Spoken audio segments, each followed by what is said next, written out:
Good morning all of you, welcome to our YouTube channel vector edu of Sirsa. मैं आप लोग English tutor Nupur ma'am. मैं आप लोग को आज एडजेक्टिव में नेक्स्ट स्लाइड में आज की क्या करवा रही हूँ, यूज़ ऑफ सम और एनी। तो जो बहुत ज़्यादा डिफिकल्ट काम लगता है बच्चों के, सम और एनी में या मच और मैनी में बच्चे डिफरेंस नहीं देख पाते, तो मैं आप लोगों को आज पिछली स्लाइड में मैंने आप लोगों को क्या बताया था, मैं आप लोगों को डिक्टेट करके बता देती हूँ। डिस्क्रिप्शन में मैंने आप लोगों को बताया था पिछली स्लाइड में कि व्हाट इज एडजेक्टिव, और कुछ एडजेक्टिव ऐसे हैं पार्ट ऑफ स्पीच में जो एडजेक्टिव का रोल भी प्ले करते हैं और कुछ वो प्रोनाउन का रोल भी प्ले करते हैं। तो आप लोगों को मैंने थोड़ा हल्का फुल्का जो डिफरेंस है वो मैंने पिछली स्लाइड में बता दिया था, और उसकी बेस पे मैंने आप लोगों को एक्सरसाइज भी करवाई थी, कुछ सेंटेंसेस करवाए थे। तो आज आप लोगों को मैं यूज ऑफ सम और एनी का करवा रही हूँ। सम और एनी का यूज बहुत ज़्यादा इंपॉर्टेंट है एडजेक्टिव में, क्योंकि बच्चे लिटिल बिट डिफरेंस देख नहीं पाते हैं। तो एडजेक्टिव का यूज हो जाएगा सम और एनी। सम और एनी का यूज क्या हो जाएगा, अगर किसी भी स्टेटमेंट में क्या यूज हो रहा है, अगर सेंस किसकी आ रही है, पॉजिटिव सेंस आ रही है, मींस पॉजिटिव सेंस। सेंटेंस अलग चीज होती है, सेंस अलग होती है। तो सेंटेंस चाहे पॉजिटिव हो या नेगेटिव हो, लेकिन सेंस किसकी होनी चाहिए, पॉजिटिव सेंस हो। तो हम क्या लगाएंगे बच्चे, सम का यूज करेंगे।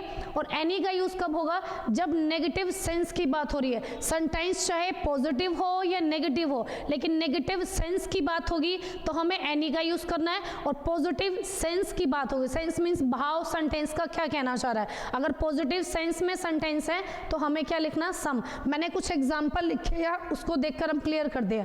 आई have some question to ask, मैंने आपसे कुछ क्वेश्चन पूछने हैं। या फिर आप लोग लिख सकते हो you have some question to ask. वो कह रहा है कि मैंने आपसे कुछ क्वेश्चन पूछने हैं। तो क्या आ रहा है, अब देखो इस सेंटेंस में सेंटेंस और सेंस दोनों कैसे यूज हो रही है, सेंटेंस और सेंस दोनों कैसे यूज हो रही है, पॉजिटिव यूज हो रही है। तो हम यहाँ क्या लगाएंगे, सम का यूज करेंगे। उसके बाद है she purchased a pencil for me, उसने मेरे लिए एक पेंसिल परचेज्ड की थी। तो यहाँ क्या आ जाएगा, पॉजिटिव सेंटेंस है और पॉजिटिव ही सेंस की बात हो रही है। तो बहुत ज्यादा बारीक पॉइंट है, बहुत ज्यादा इंटरेस्टिंग टॉपिक है, यूज ऑफ सम और एनी। तो यहाँ आप लोगों को क्या यूज करना है, she purchased a pencil for me, she has purchased some pencils for me, उसने मेरे लिए क्या खरीदा, कुछ पेंसिल्स खरीदी। तो यहाँ क्या आ जाएगा आप लोगों का, सेंटेंस और सेंस क्या है, पॉजिटिव है। उसके बाद हो जाएगा आप लोगों का नेक्स्ट सेंटेंस है I will not eat anything, I will not eat anything. अब वो कह रहा है कि I will not eat anything today, मैं आज कुछ भी नहीं खाऊंगी या खाऊंगा। तो आप लोगों का सेंटेंस और सेंस कैसे यूज हो रहा है, सेंटेंस और सेंस किस में आ रहा है, नेगेटिव में आ रहा है। नेगेटिव में आने से हमें यहाँ क्या यूज करना है, एनी यूज हो जाएगा कि आज मैं कुछ भी नहीं खाऊंगी। एनी का यूज कब होगा, जब सेंटेंस और सेंस जो होती है ना, सेंटेंस का भाव जो होता है वो क्या कहना चाह रहा है। अगर नेगेटिव सेंस है तो हमें क्या यूज करना है, एनी का यूज करना है। फोर्थ नंबर क्वेश्चन है I don't have any problem. अब बच्चे नोट देखते क्या सोचेंगे, सेंटेंस नेगेटिव है हमें एनी लिख देना, नहीं। आप लोगों को ये क्वेश्चन मैंने जो बताया है कि अगर सेंटेंस नहीं, सेंटेंस चाहे पॉजिटिव हो चाहे नेगेटिव हो, लेकिन सेंस उसकी कैसी आ रही है वो हमें इंपॉर्टेंट रखती है सेंटेंस में। I don't have any problem, मेरे पास कोई भी प्रॉब्लम नहीं है। तो इसका क्या हो जाएगा, सेंटेंस और सेंस। सेंटेंस क्या है, नेगेटिव है, लेकिन सेंस देखो सेंटेंस नेगेटिव कैसे है, क्योंकि यहाँ नोट लिखा हुआ है, लेकिन सेंस कैसी है, नेगेटिव है। सेंस क्या है, पॉजिटिव है। अब पॉजिटिव आने से भी इधर एनी क्यों लिखा जा रहा है ये मैं आप लोगों को बताती हूँ, क्योंकि चॉइस की बात होती है तो वहाँ एनी का यूज होता है। She is not going anywhere, वो कहीं भी नहीं जा रही है। अब देखो इधर नोट लिखा हुआ है, सेंटेंस और सेंस दोनों किस में है, नेगेटिव में है। तो यहाँ क्या आ जाएगा, एनी का यूज करेंगे। नेक्स्ट स्लाइड में आप लोगों को मैं बताऊंगी कि एनी का यूज नेगेटिव सेंस चॉइस के लिए भी होता है।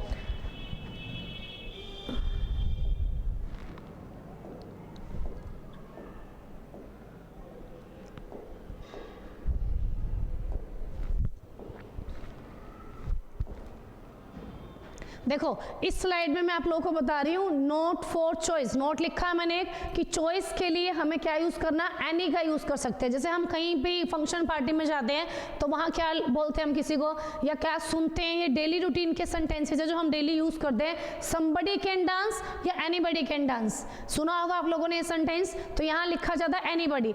एनीबडी क्यों लिखा जाता है कि कोई भी चॉइस दी होती है कि कोई भी बुजुर्ग, कोई भी लेडी, कोई भी बच्चा यहाँ डांस कर सकता है। तो हमें यहाँ एनी एनीबडी का यूज नहीं करना है, समबडी का यूज नहीं करना, सॉरी एनीबडी का यूज करना है। उसके बाद है समबडी एनीबडी कैन अप्लाई। अब कोई भी फॉर्म फिल करते हैं उसमें एज का क्राइटेरिया जरूर मेंशन होता है, लेकिन वहाँ समबडी कभी भी नहीं लिखा होता। आप लोग गौर करना, ये डेली यूजेस के सेंटेंसेस हैं, आप लोग कहीं ना कहीं ने फेस कर दे हो, तो समबडी नहीं आएगा इधर, एनीबडी आएगा। मीन्स चॉइस दी होती है, इसलिए हमें क्या यूज करना है, एनी का सेकंड यूज क्या है, एनी का सेकंड यूज ये है कि वो नेगेटिव के साथ साथ, नेगेटिव सेंस के साथ साथ अगर चॉइस की बात हो रही है तो एनी का यूज होगा। यू कैन टेक समथिंग या एनीथिंग। अब जाओ लगाओ, जैसे बहुत सारी चीजें हैं घर पे खाने के लिए, तो आप लोग पूछते हो अपनी मदद से या किसी से कि हम कुछ ले सकते हैं, yes of course you can take something या एनीथिंग। तो समथिंग यूज नहीं होगा, उधर भी क्या यूज होगा, एनीथिंग। चॉइस है कि तुम कुछ भी ले सकते हो, एप्पल भी खा सकते हो या मूंगफली ले सकते हो, कुछ भी अदर चीज जो पड़ी है, ड्राई फ्रूट है वो भी ले सकते हो। उसके बाद है आप लोगों की नेक्स्ट रूल जो है मच और मैनी। पीछे मैंने करवाया था आप लोगों को सम और एनी, अब है मच और मैनी।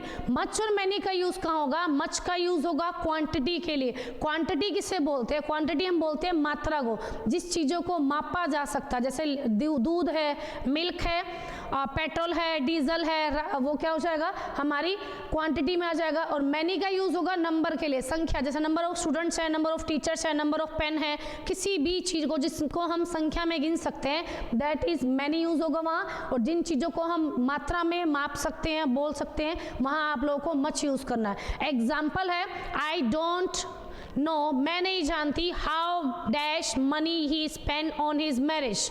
अब देखो मनी की बात हो रही है। अब मैंने आप लोग को एक सीधा सा फॉर्मेट बताया था नाउन के अंदर कि अनकाउंटेबल नाउन कौन से होते हैं। आप लोग पिछली प्लेलिस्ट में जाके देख सकते हो, मैंने आप लोग को नाउन में एक डिस्क्रिप्शन दिया था, एक शॉर्ट ट्रिक थी कि अनकाउंटेबल नाउन कौन से होते हैं। बच्चों को इजीली 2-3 वर्ड्स याद हो जाते हैं कि अनकाउंटेबल लीटर मतलब कौन कौन से होते हैं, मिल्क है, वीट है, राइस है। लेकिन उनसे अगर पूछा जाए कि ये क्यों होते हैं तो आंसर नहीं आता। तो आंसर क्या है इसकी शॉर्ट ट्रिक, मैंने शॉर्ट ट्रिक बताई थी आपके, जिन भी नाउन के पीछे अगर हम एस या ईएस लगाकर देख रहे हैं और एस और ईएस लगाने से वो सेंस दे रहे हैं तो वो क्या है, वो क्या हो जाएंगे, काउंटेबल या प्लूरल हो जाएंगे। लेकिन मनी के पीछे, जैसे मनी है, वीट है, अगर इनके पीछे हम मनीज लगाते हैं तो क्या हो जाएगा, सेंस नहीं दे रहा। राइस के पीछे राइसिस, वोटर्स, वीट्स, तो यहाँ क्या आ जाएगा, जिस भी नाउन के पीछे हम एस या ईएस लगा के देखते हैं और वो सेंस नहीं दे रहे, it means they are called uncountable noun. Uncountable noun वो होते हैं जिन्हें हम गिन नहीं सकते। तो यहाँ क्या यूज हो जाएगा, मनी क्या है, अनकाउंटेबल है। अनकाउंटेबल आने से इधर हमें क्या यूज करना बच्चे, मच का यूज करना है। उसके बाद नेक्स्ट सेंटेंस है आप लोगों का, I have many dash many friends in the class. मेरे क्लास में बहुत सारे फ्रेंड्स हैं। अब देखो फ्रेंड्स क्या है, कोई मतलब कोई लड़की भी होगी, कोई लड़का भी होगा, या कोई बच्चा है, कोई स्टूडेंट है। तो यहाँ पे किसकी बात हो रही है, नंबर ऑफ फ्रेंड्स की बात हो रही है। किसी भी चीज़ की संख्या में बात होगी तो मैंने आप लोगों को क्या बताया था, हमें क्या यूज़ करना है, मैनी का यूज़ करना। उसके बाद है आप लोगों का नेक्स्ट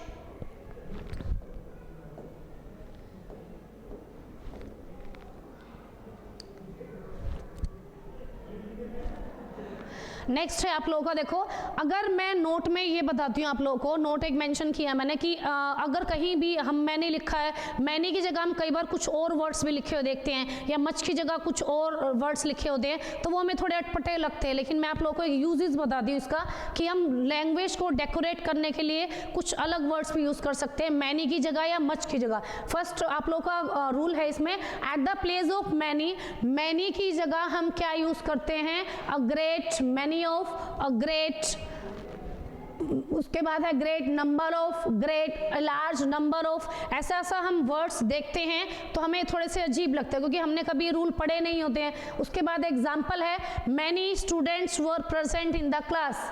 बहुत सारे स्टूडेंट्स, अब स्टूडेंट्स की बात हो रही है, नंबर की बात हो रही है, तो यहाँ हमें मैनी लिखा, लेकिन मैनी भी गलत नहीं होगा। कई बार हम सेंटेंसेस में लिखा हुआ देखते हैं कि मैनी की जगह क्या लिखा होता है, a large number of students, A large number of students were present in the class, तो this one is also right। उसके बाद वो सेकेंड रूल में क्या बता रहा है, सेकेंड रूल में कह रहा है कि मच की जगह भी हम कुछ और वर्ड यूज कर सकते हैं। At the place of much क्या लिखा जाएगा, a great deal of, a large quantity of, plenty of. Plenty होती है प्रचुर मात्रा में, कोई चीज जो बहुत ज्यादा मात्रा में है। I have much money. अब यहाँ पे लिखा गया है आई हैव मच मनी, लेकिन कई बार हम मच की जगह क्या लिखा हुआ देखते हैं, मच की जगह हम क्या देखें I have a lot of money. तो this one sentence is right, means sentence जो है ये राइट है। नेक्स्ट है आप लोगों का स्ट्रक्चर। स्ट्रक्चर में क्या है, देखो अगर लिखा आता किसी भी सेंटेंस में अगर स्ट्रक्चर इस टाइप से आता है, सब्जेक्ट है, फिर क्या है वंडर या डाउट है, इसमें से एक मिलेगा आप लोगों को, फिर आगे आगे जाके आप लोगों को इसमें क्या मिलेगा इफ या वेदर। फिर आप लोग को अकॉर्डिंग टू सेंस, अगर सेंस आ रही है नंबर की तो आप लोग को मैनी का यूज करना है, और अगर सेंस आ रही है किसकी क्वांटिटी की मात्रा की तो आप लोग को मच यूज करना है। I wonder whether sentence same है यहाँ तक। यू हैव डैश फ्रेंड्स, अब फ्रेंड्स की बात हो रही है या टीचर्स की बात हो सकती है, स्टूडेंट्स की बात हो सकती है, मीन्स कहने का मीनिंग क्या है कि यहाँ नंबर ऑफ किसकी बात हो रही है, स्टूडेंट्स की या नंबर ऑफ फ्रेंड्स की बात हो रही है, तो मैनी का यूज कर सकते हैं हम। मैनी की जगह जो मैंने पिछली अभी स्लाइड में बताया था कि आप मैनी की जगह कुछ और भी लिख सकते हो। उसके बाद हो जाएगा I doubt if she has money. अब मनी क्या है, मैंने बताया था मनी अनकाउंटेबल नाउन है। अनकाउंटेबल नाउन मीन्स मात्रा में है ये, तो क्या हो जाएगा यहाँ हमें मच का यूज करना है। मैंने आप लोगों को आज 4 यूजेस बताए हैं। फर्स्ट यूज क्या है, सम का और एनी का। सम का यूज कहाँ होगा, हमें सेंटेंस चाहे नेगेटिव हो चाहे पॉजिटिव हो, हमें क्या देखना है, सेंस देखनी है। अगर सेंटेंस में सेंस किसकी आ रही, पॉजिटिव की, तो हमें सम का यूज करना है। और अगर सेंटेंस में सेंस नेगेटिव की आ रही है, सेंस का मीन सेंटेंस का भाव क्या कहना चाह रहा है, तो वहां हमें क्या यूज करना है, एनी का यूज करना है। उसके बाद एक ऑप्शन में मैंने और बताया था रूल आप लोगों को एनी का। एनी का यूज कहाँ होगा, जब हम चॉइस की बात कर दें। जैसे मैंने एग्जांपल दिया, हम किसी फंक्शन में गए तो समबडी कैन डांस नहीं होता, वहां क्या बोलते हैं हम एनीबडी कैन डांस, या सुनते भी हैं कई बार सेंटेंसेस, जैसे कोई भी फॉर्म फिल करने जा रहे हैं तो वहां भी समबडी नहीं लिखा होता, एनीबडी लिखा होता है। तो मीन्स ये सेंटेंसेस किस लिए यूज हो रहे हैं, सेकंड रूल क्या था एनी का कि चॉइस के लिए एनी का यूज कर सकते हैं। उसके बाद मैंने आप लोगों को बताया है मच का और मैनी का। मैनी लिख लो या मच। मैनी का यूज कहाँ होगा, जब किसी भी संख्या की बात हो रही है तो मैनी का यूज होगा, और जब कभी भी किसकी बात होगी, मात्रा की बात होगी, तो हमें मच यूज करना है। तो मैनी का यूज जैसे many students, many teachers, many friends, तो वहाँ आप लोगों मैनी पीपल, तो वहाँ क्या आ जाएगा, जब नंबर ऑफ पीपल की बात हो रही है, नंबर ऑफ स्टूडेंट्स की बात हो रही है, संख्या में किसी चीज की बात की जाए तो हमें मैनी का यूज करना है। और जब मात्रा की बात की जाए, जैसे ब्यूटी है, ठीक है, आप लोगों को मैंने एग्जांपल भी दिया था, मनी है, मिल्क है, वीट है, राइस है, ग्रेन है, ये सारे क्या अनकाउंटेबल है। अगर मात्रा की बात होती है, जैसे कि वो है वाटर है, लिक्विड चीजें, वाटर है, मिल्क है, पेट्रोल है, डीजल है, ये सब अगर आते हैं तो आप लोगों को मच यूज करना है। और फिर आगे मैंने आप लोगों को बताया कि at the use of many और मच की जगह आप लोग कुछ और वर्ड्स लिखे देखते हो तो आप लोग को इसमें कॉमन एरर अगर आती है तो आप लोग उसमें कॉमन एरर निकालते हो, और वो आंसर क्या आएगा, नो एरर में मेंशन होगा, क्योंकि आप लोगों ने रूल पढ़े नहीं होते हैं। उसके बाद मैंने आप लोगों को एक स्ट्रक्चर बताया है। अगर स्ट्रक्चर में आई वंडर, आई डाउट अगर आता है, इफ या वेदर आता है, तो आप लोग को अकॉर्डिंग टू सेंस, आगे नंबर की बात हो रही है, नंबर ऑफ पर्सन की, तो आप लोगों को मैनी यूज करना है। और अगर बात हो रही है किसकी, क्वांटिटी की, तो आप लोगों को मच यूज करना है। ये वीडियोस आप लोगों के लिए बहुत ज़्यादा हेल्पफुल है, और ये वीडियोस आप लोगों को बार बार देखनी है, क्योंकि मैंने आप लोगों को आज 4 यूजेस बताए हैं, मच का, मैनी का, सम का और एनी का। बहुत छोटी सी वीडियो है ये आप लोगों की, तो आप लोगों को ये वीडियो ज़्यादा से ज़्यादा देखनी है। अगर ये वीडियो आप लोगों को अच्छी लगे तो लाइक, शेयर एंड सब्सक्राइब जरूर करिएगा। आप लोग का बहुत ज़्यादा सपोर्ट मिल रहा है मुझे इन दिनों में, और आप लोगों के सपोर्ट के बिना मैं इस अपने चैनल को एक बड़े लेवल पे ले जा नहीं सकती, तो आप लोगों का सपोर्ट बहुत ज़्यादा जरूरी है मेरे लिए। Have a nice day, bye.